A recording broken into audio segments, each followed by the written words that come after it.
Hello there, welcome to the news on Nepal television. I am Rosina Rai, starting with the headlines.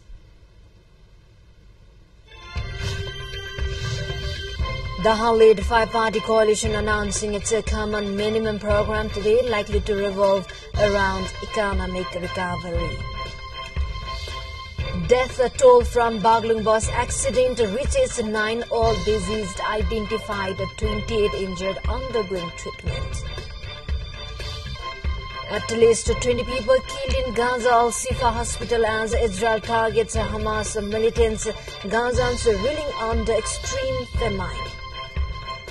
And ICC President Barclay in Kathmandu for a 4-day visit to discuss a cricket development with officials including PM Dahal.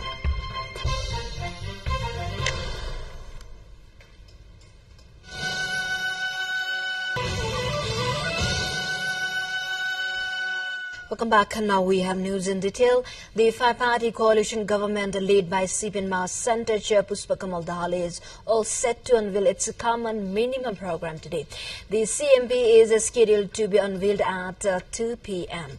The five parties had earlier pledged to bring the common minimum program as per the policy and program of the government. According to PM Dahal's secretariat, the program will be made public from the office of the Prime Minister in a single Darbar. On Friday, the task force informed to chart out the program had submitted its draft to PM Dahal. The meeting of the House of Representatives is underway. The Prime Minister Pushpakamal Dahal is scheduled to face queries raised by lawmakers in answer in its session today. The parliamentarians in the House of Representatives session today will draw the attention of the government on contemporary matters.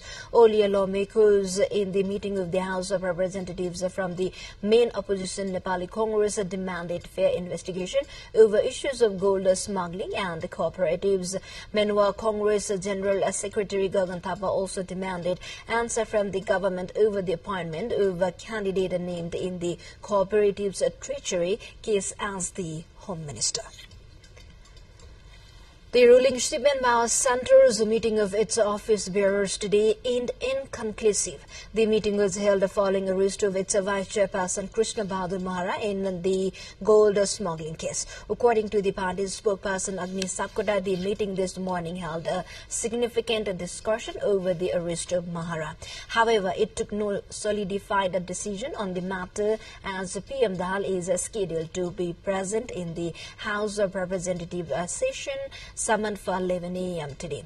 Additionally, spokesperson Sakota informed that the meeting of party's office bearers will meet next to hold a discussion over the matter again.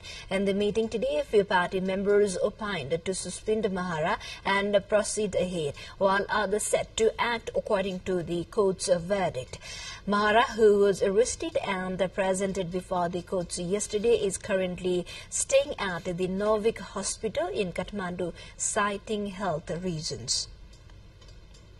Now to Baglung accident. The death toll of Nisikola bus accident has reached 9 and the identity of all the deceased has been shortened. Lakipunmaga 18 of Vadang, Binita KC 27 of Musikot Municipality 1 in Rukum West bus owner Bobby Dadil Nepali of Musikot 2, Tika KC 35 of Musikot 4, Kalpana KC of Musikot 3, bus driver Mansingh Bika of Ropa, Gita Thapa of Gorkha, Susan Maharzan of Lalitpur, and Bikram Pariyar 25 of Sisne Rural Municipality 5 in Rukum West were killed in the accident. The accident took place when a bus heading towards Kathmandu from Rukum East fell some 150 meters of the road of Nisikola Rural Municipality 6, Jaule Pani in Baglung district along Mid-Hill Highway on Monday evening. 7 people died on the spot in the incident, while 2 in course of treatment at Burtibang Primary Health Center, said information officer of the District Police Office Baglung, Madan Kesi. A total of 28 people were injured in the accident. Of them, injured one is receiving treatment at Burtibang Primary Health Center, while 27 others were referred to Baglung-based Dhaulagiri Hospital from Burtibang Primary Health Center there. The bodies of 7 people who died on the spot in the accident were sent to Rukum on Monday night, while 2 bodies have been kept at Burtibang Primary Health Center still. To the more updates, before that, we take a short break here. Stay with us.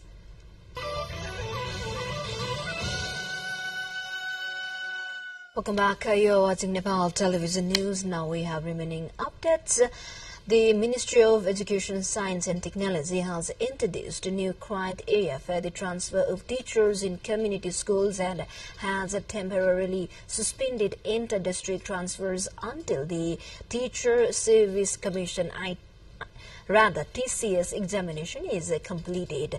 Siva Kumar Sapkota, the spokesperson for the ministry, stated that the recent decisions made at the ministerial level are aimed at organizing standard and improving the effectiveness and the scientific nature of teacher transfers. The decision to lift the ban on inter-district transfers will be reconsidered only after the completion of the ongoing TSC examination.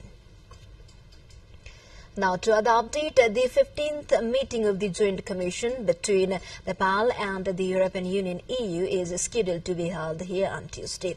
The Ministry of Foreign Affairs said in a press statement, the ministry said the meeting will delve into overall aspects of the bilateral relations between Nepal and the European Union, including cooperation in the regional and multilateral issues of common interest.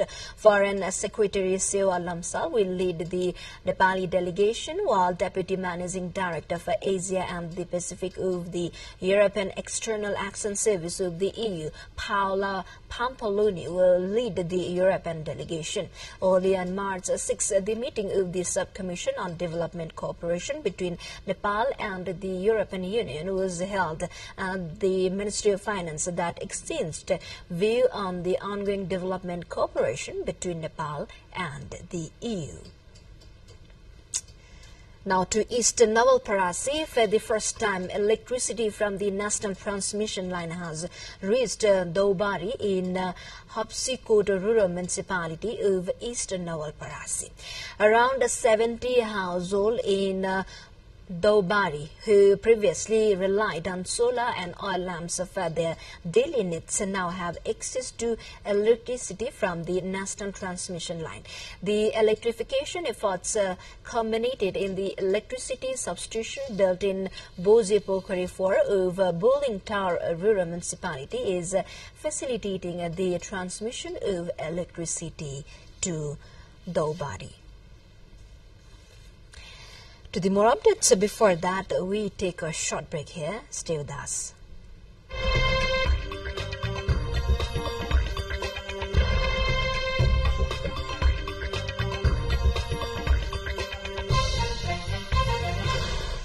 We have now international headliners. Israel's military said 20 Palestinian militants were killed Monday and scores detained during a raid on Gaza City's Al-Shifa hospital that targeted senior Hamas terrorists. Soldiers rolled in the tanks and the airstrikes hit the area around the Hamas-ruled territory's biggest medical center, a complex crowded with patients and displaced people there. Among the dead was Faik al-Mahavu, who Hagari and Saad was head of special operations at the Hamas Internal Security Organization. Gaza police sources confirmed his death, saying Mahavu was a brigadier general in the force.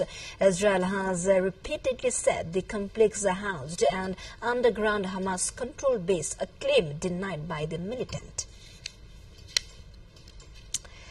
Now to Haiti unrest. At least 12 bodies have been removed by ambulance from the affluent neighborhood of Petition Villa on the outskirts of the Haitian capital Port-au-Prince. This comes as tensions simmer pending the announcement of the new government there. Gunmen looted homes in the mountainous communities of Labuli and Thomasin before sunrise on Monday, forcing residents to flee as some called radio stations pleading for police there. The neighborhoods had remained largely peaceful despite a surge in gang attacks across Port-au-Prince that began on February 29th. To the more updates, before that, let's have a quick look into the highlights of the side we have.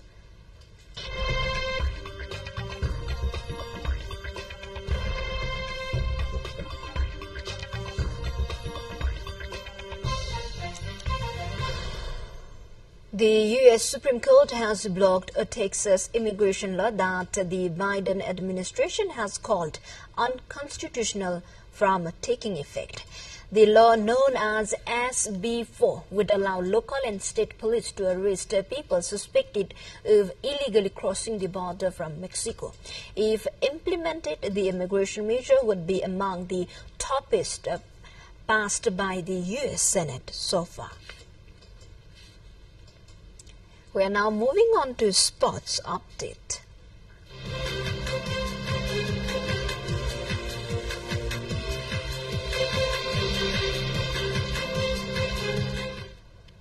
Greg Barkley, chairman of the International Cricket Council (ICC), arrived at Kathmandu yesterday on a 4-day visit. Barkley came to Kathmandu after attending the Women's Premier League final in Delhi. He was welcomed by Paras Kharka, Secretary of the Cricket Association of Nepal, among others.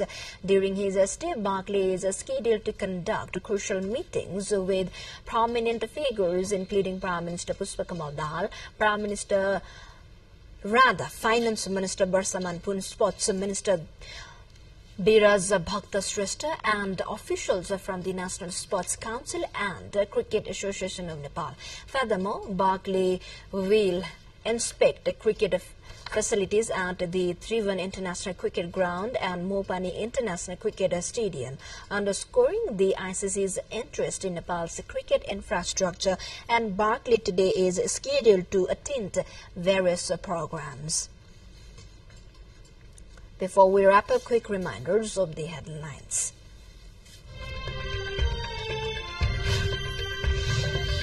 Daha, led by a 5-party coalition, announcing its common minimum program today, likely to revolve around economic recovery. Death toll from Baglung bus accident reaches 9, all deceased identified, 28 injured undergoing treatment. At least 20 people killed in Gaza Al-Shifa hospital as Israel targets Hamas militant. Gazans are reeling under extreme famine. And ICC President Barkley in Kathmandu for a 4-day visit to discuss cricket development with officials, including PM Dahal. Well, this is all we have for this moment. Until our next bulletin, keep watching Nepal television. Have a good day ahead. Namaste.